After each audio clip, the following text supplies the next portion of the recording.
Además, tengo entendido que eres hija de un gran hombre que fue un gran ministro en Venezuela, ¿no?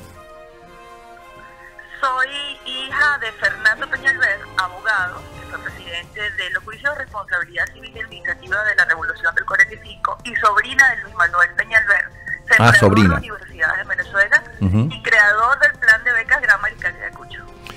Okay, o sea que parte de los méritos también es de tu papá.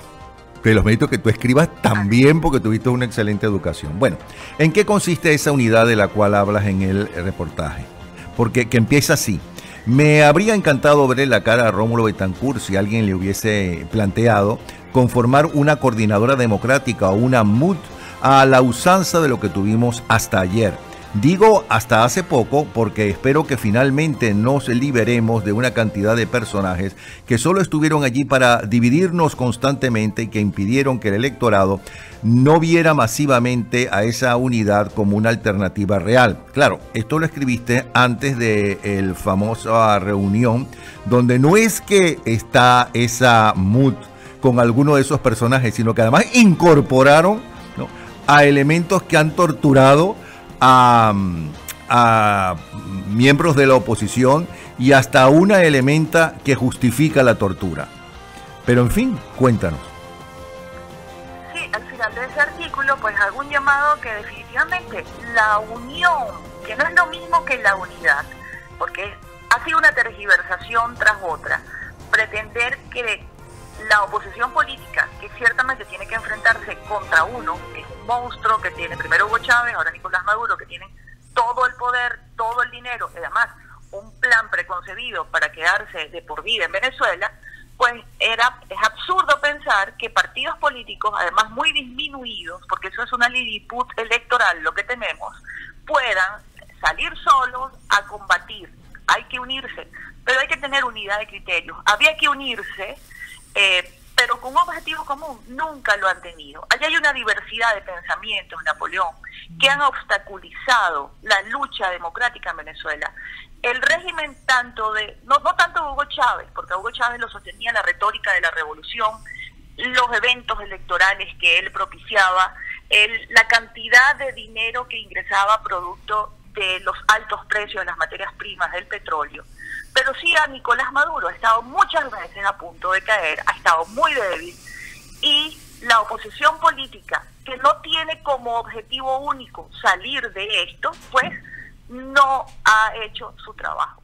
¿No será que tiene como, perdona, Thaís, ¿no será que esa oposición política no es que no tiene como objetivo primario salir de esto, sino que su objetivo es no salir de esto para no perder las prebendas? Justamente escribí también un artículo que te lo recomiendo y a tu distinguida audiencia, que lo llamé La facción Odebrecht. Y allí digo, ciertamente, que tomando en consideración y como fundamento los dichos del señor Odebrecht, que dijo textualmente: ojalá la oposición de Perú hubiese sido comprada, como compré a la oposición venezolana para que se quedara Maduro. Y luego el señor Rafael Ramírez lo admite y lo reconoce. En función a esos dos fundamentos, esos dos dichos importantes, pues entonces se develan los tupidos velos, Napoleón, de por qué todas las oportunidades que hemos tenido en la salida, la MUD se repliega y no apoya a quienes saltan a las calles. Cuando saltan Capriles a defender sus votos, la MUD no salta a la calle. Entonces allí hay una cantidad de individuos y personajes que están evidentemente o comprados, o tienen miedo, o definitivamente sienten una finalidad ideológica importante con este régimen que se va a instaurar ya cuando Nicolás Maduro se autoelija, se instaura definitivamente el comunismo en Venezuela. Por eso, por lo que tú ves que ellos a veces dudan de ir o no a juramentarse a una constituyente, de asistir o no a unas elecciones de gobernadores, que no regionales, convocadas por una constituyente que no era una carta sacada a última hora porque estaban muy débiles, que no era una carta de negociación para llegar a acuerdos con la oposición. No, la constituyente cubana estaba en el plan, no era para el 2017, ciertamente, pero era para el 2018, porque es la consumación de todo lo que ellos han hecho. De manera que cuando tú los ves dudando, cuando tú dices, vienen para acá, además, la incoherencia permanente. Vamos a las elecciones de gobernadores, no vamos a las alcaldías. Vamos o no vamos a las presidenciales. No hay coherencia porque no tienen un criterio común. Para muchos de los miembros de la mesa de la NeoMUD, esta nueva que hicieron, esta alianza, este frente común, o como lo quieran llamar, para ellos el objetivo pareciera que no es salir de Maduro. Lo que no ven, Napoleón, es que en minutos históricos Nicolás Maduro se autoproclama presidente de Venezuela, tiene las gobernaciones, tiene las alcaldías adjudicadas por él mismo, y durante 6 años aquí la oposición política, los partidos políticos no van a tener ninguna opción electoral, ni hoy, ni mañana, ni nunca más. Ni siquiera ese escenario. Pero Thaís, ese escenario los hace ponerse de acuerdo para tomar la gran decisión. Thaís, pero yo siento que en algunos de esos partidos que tienen el nombre, pero no tienen nada que ver con los partidos originales, o sea, porque Acción Democrática, por ejemplo, no existe. Ese no es el partido de Rómulo Betancourt, vamos a estar claros. Eso no existe, agarraron ese nombre y punto, por sus acciones. No les interesa ya, a los dirigentes de los partidos antes les interesaba primero el partido y a través del partido llegar al poder, que es lo fundamental, ¿ok? En sus ambiciones, y para eso están en la política y en los partidos políticos. Ahora lo que interesa, da la impresión, corrígeme si estoy en un error, de que ya no es el partido ni siquiera lo que les interesa. Les interesa el negocio que puedan hacer a través, por ejemplo, de sus familiares. El negocio que puedan hacer en contacto con el gobierno. Gobierno que ahora y antes, desde mi punto de vista, siempre ha sido una dictadura. Claro, esto es lo peor que hemos vivido. Y siempre ha sido una dictadura porque en Venezuela el presidente no solamente es el máximo jefe del Ejecutivo, también es el máximo jefe de todo lo que tiene que ver con la fuerza militar, por ejemplo. Y para colmo, además, es el jefe, y si su partido está en el Congreso, y estoy hablando de antes de las elecciones, cuando había elecciones libres y partidos políticos que podían trabajar abiertamente, inclusive era el dueño del dinero del país, porque era el dueño de PDVSA. ¿Me explico? Entonces, ese dictador que siempre hubo en Venezuela, ese dictador ahora está peor que nunca. Ese dictador ahora ha comprado, da la impresión, inclusive a esos que llaman líderes o dirigentes de buena parte, yo no digo de todo, de los partidos políticos tradicionales, haciendo que a través de sus familiares, ¿no?, tengan negocios. Eso es lo que llaman no perder los espacios. Realmente yo creo que hay mucho de todo, Napoleón. Pues vamos a remitirnos a los hechos y no a las conjeturas, porque los hechos nos clarifican un poco la situación. Después de 15 años, por primera vez, se gana la Asamblea Nacional, el Poder Legislativo. Se gana con una mayoría abrumadora, una mayoría con la que se podían hacer muchas cosas. ¿Qué es lo que tiene que pensar un grupo político, llámese MUD, coordinadora o como lo quieran llamar, en el momento de reaccionar de ese susto que llevaron porque no se esperaban haber ganado como ganaron?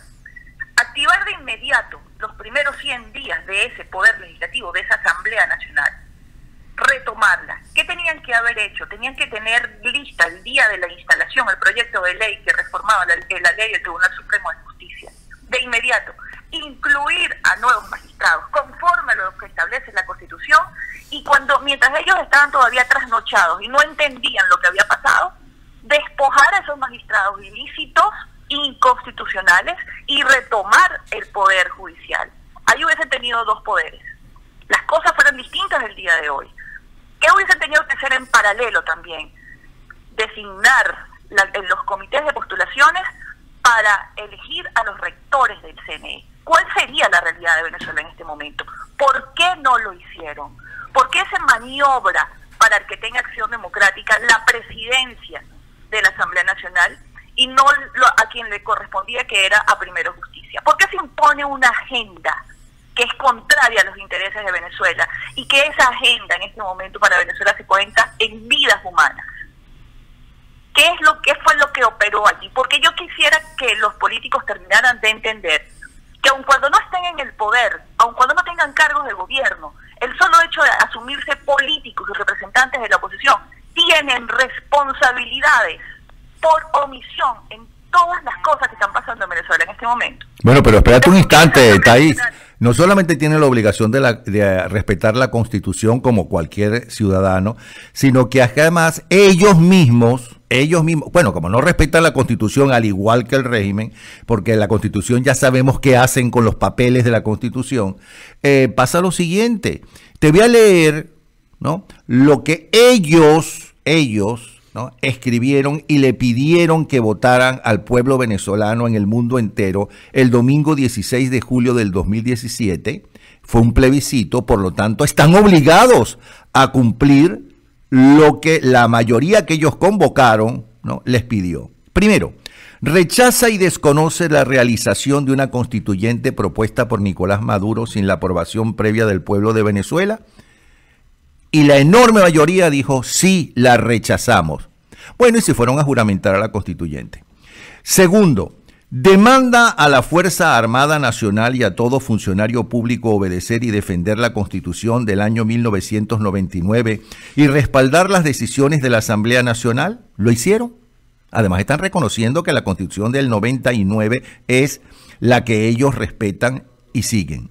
Tercero, aprueba que se proceda a la renovación de los poderes públicos de acuerdo a lo establecido en la Constitución y a la realización de elecciones libres y transparentes, así como a la conformación de un gobierno de unión nacional para restituir el orden constitucional. Todo le dijo en el mundo entero los venezolanos, mayoritariamente que sí. Lo hicieron.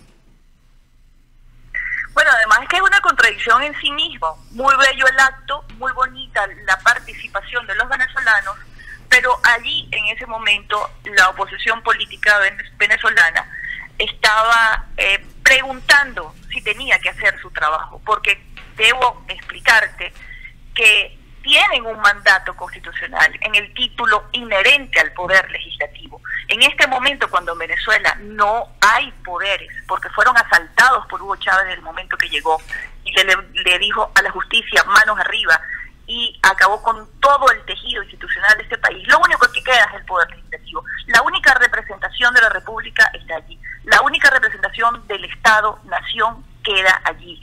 No están allí para hacer leyes, porque en este momento no se pueden hacer leyes en Venezuela.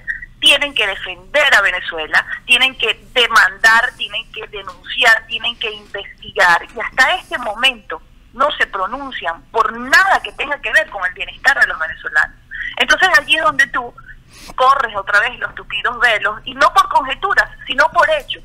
Y te preguntas, y se tienen que preguntar todos los que votamos por ellos, porque ellos son nuestros representantes y tienen que rendirnos cuentas, ¿por qué en este momento no se actuó cuando el domingo 23 de octubre del 2016 decretaron por vía de un acuerdo el rompimiento del hilo constitucional?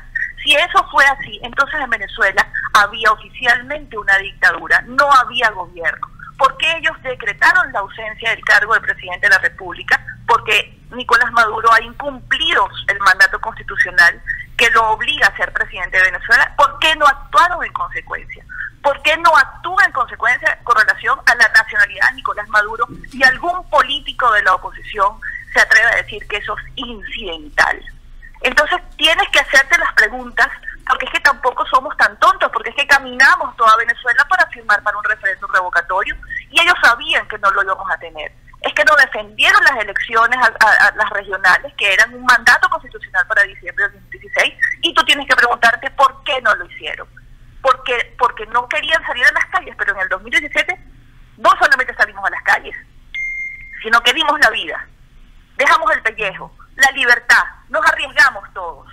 ¿Por qué andan en el mundo de gira ahora?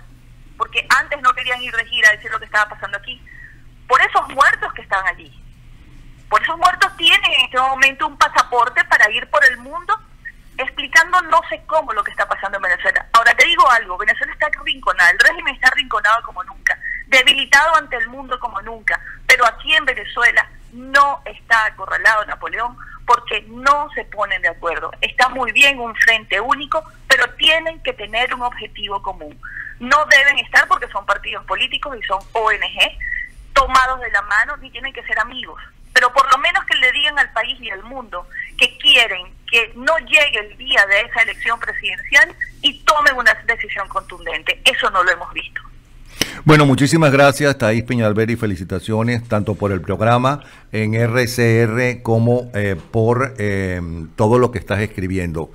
Para más información de Thaís Peñalver, su Twitter es @ThaísPeñalver con H y Y, es decir, Y. Saludos, les habla Napoleón Bravo para invitarles a que nos sintonicen a través de aevestereo.com todos los días de lunes a viernes a las 8 de la mañana en 24 horas radio. También todos los días, 4 veces al día, de lunes a viernes, en tal día como hoy, en diferentes horarios, en la mañana y en la tarde. Y los fines de semana, sábado y domingo, desde las 3 de la tarde y hasta las 6, en nuestro programa de todos los años. Gente en ambiente, lo mejor de nuestra vida. aevestereo.com.